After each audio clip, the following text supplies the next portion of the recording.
नमस्कार, स्वागत है आप सभी का डीडी न्यूज के इस विशेष सांकेतिक भाषा के बुलेटिन में। आपके साथ मैं हूं संध्या शर्मा और मेरे साथ है मेरे सहयोगी शरद मुदगल। आइए बुलेटिन की शुरुआत कर लेते हैं हेडलाइंस के साथ।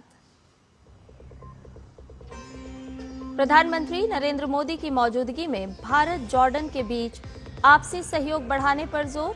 पीएम ने आतंकवाद और कट्टरपंथ के खिलाफ जॉर्डन के किंग की प्रतिबद्धता को सराहा। आज जॉर्डन भारत व्यापारिक मंच में हिस्सा लेंगे पीएम।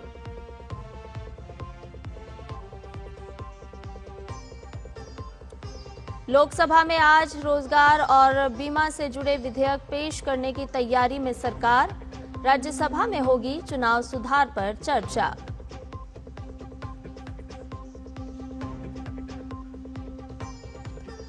पश्चिम बंगाल, राजस्थान, गोवा, पुडुचेरी और लक्षद्वीप में आज जारी होगा ड्राफ्ट वोटर लिस्ट। राजनीतिक दलों को दी जाएगी हार्ड कॉपी। निर्धारित समय में कर सकेंगे दावे और आपत्ति।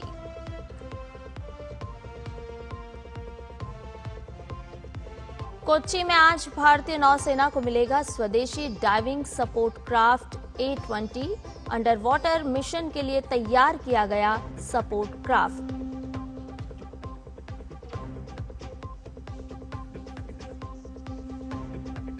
उन्नीस 1971 में पाकिस्तान पर भारत की जीत का जश्न मनाने का दिन। आज विजय दिवस पर देश कर रहा है वीरों को नमन।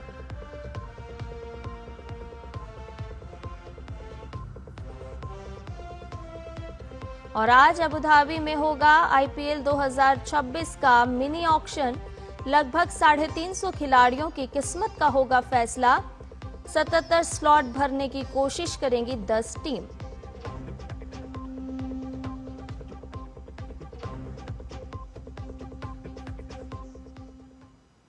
और अब सभी समाचार विस्तार के साथ। प्रधानमंत्री नरेंद्र मोदी ने कल अम्मान में जॉर्डन के किंग अब्दुल्ला द्वितीय इब्न अल हुसैन के साथ प्रतिनिधिमंडल स्तर की वार्ता की।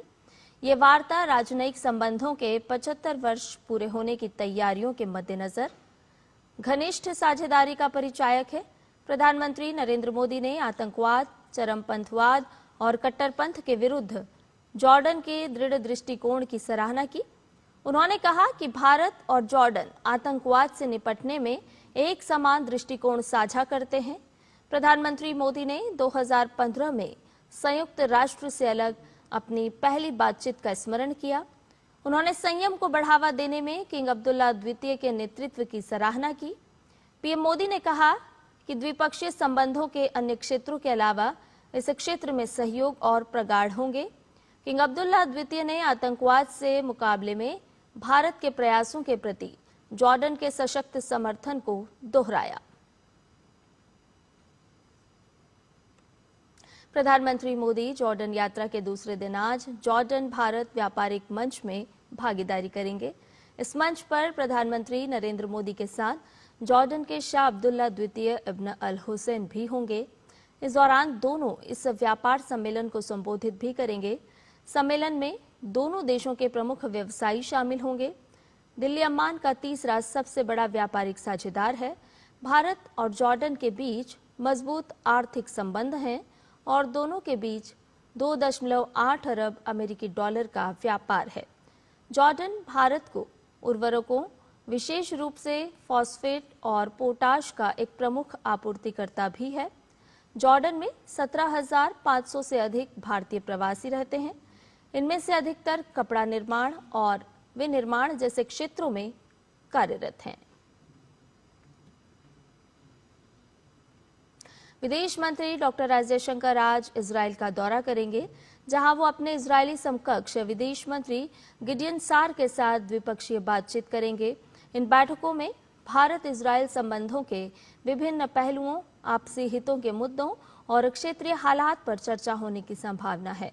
अबू धाबी के अपने कार्यक्रमों के बाद विदेश मंत्री भारत इजराइल संबंधों को मजबूत करने और रणनीतिक सहयोग का विस्तार करने के उद्देश्य से इजराइल के अपने समकक्ष गिडियन सार के साथ बातचीत करने के लिए इजराइल जाएंगे।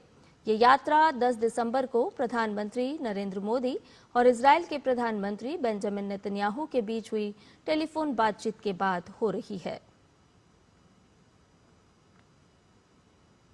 राष्ट्रपति द्रौपदी मुर्मू आज से 22 दिसंबर तक कर्नाटक, तमिलनाडु और तेलंगाना के दौरे पर रहेंगी।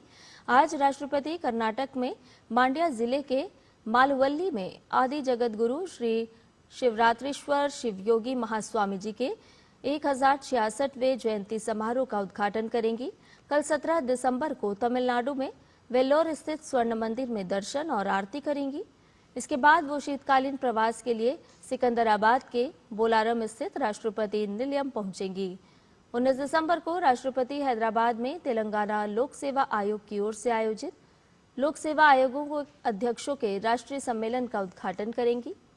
उसके बाद 20 दिसंबर को हैदराबाद में भारत का शाश्वत ज्ञान, शांति और प्रगति के मार्ग इस विषय पर एक सम्मेलन को संबोधित करेंगी।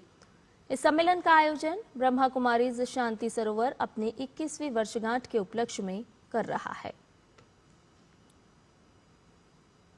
लोकसभा में आज 3 प्रमुख विधेयक सूचीबद्ध हैं। शिक्षा मंत्री धर्मेंद्र प्रधान आज विकसित भारत शिक्षा अधिष्ठान विधेयक संयुक्त संसदीय समिति को भेजने का प्रस्ताव रखेंगे। इस विधेयक का उद्देश्य उच्च शिक्षण संस्थाओं में स्वायत्तता, गुणवत्ता और मानकों को मजबूत करना है। वहीं ग्रामीण विकास मंत्री शिवराज सिंह चौहान सदन के पटल पर विकसित भारत रोजगार और आजीविका मिशन ग्रामीण विधेयक पेश करेंगे, जिसमें ग्रामीण परिवारों को 125 दिन के रोजगार की वैधानिक गारंटी देने का प्रावधान है। इसके अलावा वित्त मंत्री निर्मला सीतारमण लोकसभा में बीमा कानूनों में संशोधन विधेयक 2025 पेश करेंगी। वहीं राज्यसभा में आज चुनाव सुधार पर चर्चा जारी रहेगी। इस चर्चा की शुरुआत बीते सप्ताह हुई थी। चर्चा के दौरान अब तक कई सांसद अपनी बात रख चुके हैं। राज्यसभा में आज विभिन्न संसदीय समितियों की रिपोर्ट भी पेश की जाएगी। इसके साथ ही प्रश्नकाल के दौरान विभिन्न मंत्रालयों से सांसद अहम प्रश्न पूछेंगे। चुनाव आयोग द्वारा मतदाता सूची के विशेष गहन पुनरीक्षण के तहत आज पश्चिम बंगाल, राजस्थान, गोवा, पुडुचेरी और लक्षद्वीप की ड्राफ्ट वोटर लिस्ट प्रकाशित की जा रही है। ये सूची अस्थायी होती है ताकि इसमें मौजूद गलतियों को सुधारा जा सके और केवल योग्य मतदाताओं के नाम ही अंतिम सूची में शामिल हों। इन सूचियों की हार्ड कॉपी सभी मान्यता प्राप्त राजनीतिक दलों को दी जाएगी, जिससे वो गलत नामों पर आपत्ति दर्ज कर सकेंगे। इसके साथ ही आम लोगों की सुविधा और पारदर्शिता के लिए इन्हें मुख्य निर्वाचन अधिकारी और जिला निर्वाचन अधिकारी की वेबसाइट्स पर भी अपलोड किया जाएगा।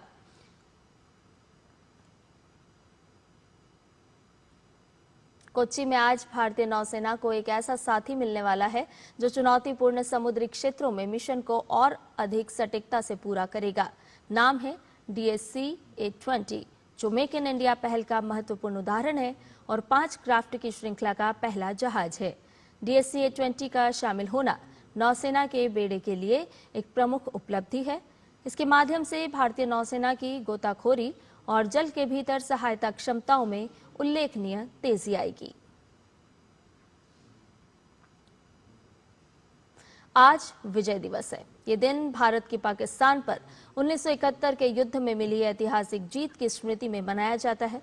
इस अवसर पर रक्षा मंत्री राजनाथ सिंह और chief of defence staff general Anil Chauhan national war memorial पर पुष्पांजलि अर्पित करेंगे। तीनों सेनाओं के प्रमुख भी शहीदों को श्रद्धांजलि देंगे। 1971 के युद्ध के बाद ही बांग्लादेश को स्वतंत्रता मिली थी। विजय दिवस पर राष्ट्र उन वीर योद्धाओं को सर्वोच्च बलिदान को स्मरण करता है, जिनकी गाथाएं हर भारतीय को प्रेरित करती है और राष्ट्रीय गौरव का प्रतीक है। IPL 2026 का मिनी ऑक्शन आज यानी 16 दिसंबर को अबू धाबी के एतिहाद एरिना में आयोजित होगा। इस ऑक्शन में 350 के करीब खिलाड़ी शामिल होंगे और 10 टीमें कुल 77 स्लॉट भरने की कोशिश करेगी। कोलकाता नाइट राइडर्स के पास सबसे ज्यादा 64.3 करोड़ रुपए की राशि है, जिससे वो बड़े खिलाड़ियों पर दांव लगा सकते हैं। और सांकेतिक भाषा के इस विशेष बुलेटिन में फिलहाल के लिए इतना ही। मुझे और मेरे सहयोगी शरद मुदगल को दीजिए इजाजत। नमस्कार।